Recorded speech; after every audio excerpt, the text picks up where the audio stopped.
अमर की एक कपड़े की दुकान थी। शहर के सबसे महंगे बाजार में उसकी दुकान पर हमेशा भीड़ लगी रहती थी।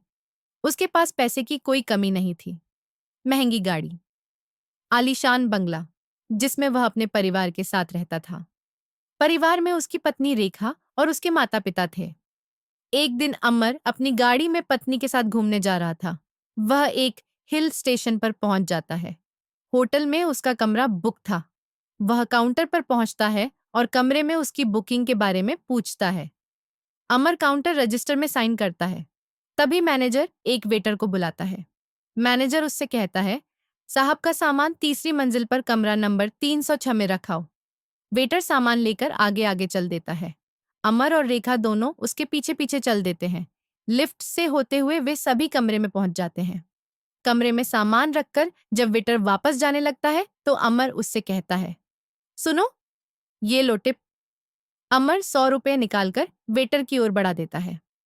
लेकिन यह क्या, वेटर पैसे न लेकर वापस जाने लगता है। अमर उसे रोकता है। अमर उससे कहता है, अरे, ये हम अपनी खुशी से दे रहे हैं, रख लो, तुम्हारे मैनेजर से हम कुछ नहीं कहेंगे। वेटर चुपचाप पैसे अपनी जेब में रख लेता है। तभी अमर उससे रोकता है। अमर कहता है, तुम राकेश हो ना? वेटर ने कुछ नहीं बोला। वह चुपचाप वहां से चला गया।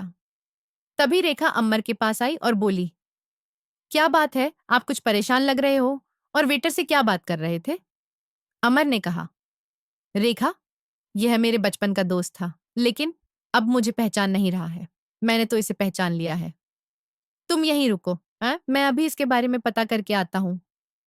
अमर नीचे काउंटर पर पहुंचकर राकेश के बारे में पता करता है। तो उसे पता लगता है कि वह तो अभी ड्यूटी खत्म करके घर चला गया, कल सुबह आएगा।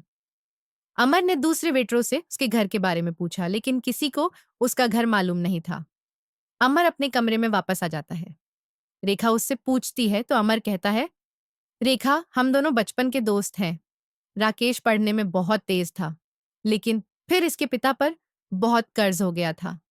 इसके पिता अपना घर बेचकर कर्ज चुकाकर अपने परिवार के साथ कहीं चले गए। राकेश ने मेरी बहुत मदद की है। अगर वह नहीं होता तो मैं यहां तक नहीं पहुंच पाता। अगले दिन राकेश काम पर नहीं आया। राकेश के घर का पता भी नहीं लग पा रहा था। अमर और रेखा घूमने निकले, लेकिन अमर का मन किसी चीज में नहीं लग रहा था। वह हर समय राकेश के बारे में सोच रहा था। अगले दिन उनका होटल में आखिरी दिन था। होटल छोड़कर अमर ने सामने ही दूसरे होटल में कमरा ले लिया। रेखा के पूछने पर उसने बताया, रेखा, राकेश अपनी गरीबी के कारण मुझसे नहीं मिलना चाह रहा है, इसलिए ही मैंने होटल बदल लिया है। उसे पता होगा कि हम होटल कब छोड़ने वाले हैं।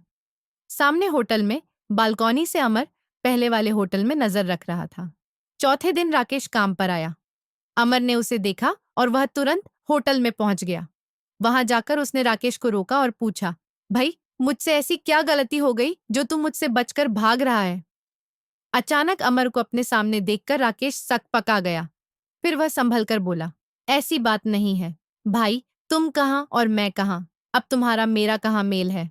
अमर ने कहा, मुझे कुछ नहीं पता, मुझे अपने घर लेकर चल। अमर के बहुत जिद करने पर राकेश ने अपने मैनेजर से बात की और अमर को लेकर अपने घर पहुंच गया। घर क्या, एक छोटी सी झोंपड़ी सी थी। उसमें उसकी मम्मी और उसकी पत्नी थी, जो कि फटे हुए कपड़े पहने थी। पास ही में एक बच्चा खेल रहा था। राकेश को देखकर उसकी पत्नी बोली, अरे, आप आज भी वापस आ गए क्या? वो आपके दो अभी वही हैं जिनसे आप बचने की कोशिश कर रहे थे? अमर पीछे ही खड़ा था। वह बोला, भाभी जी, मैं ही वो दोस्त हूँ जिससे यह बच रहा था। क्या मैं इतना घटिया इंसान हूँ? क्यों माँ जी अपने भोला बेटे को भूल गईं? राकेश की बूढ़ी माँ ने चश्मा लगाकर ध्यान से देखा तो उनकी आंखों से आंसू निकल आए। अरे बेटा, मैं और राकेश तुझे हमेशा याद करते हैं।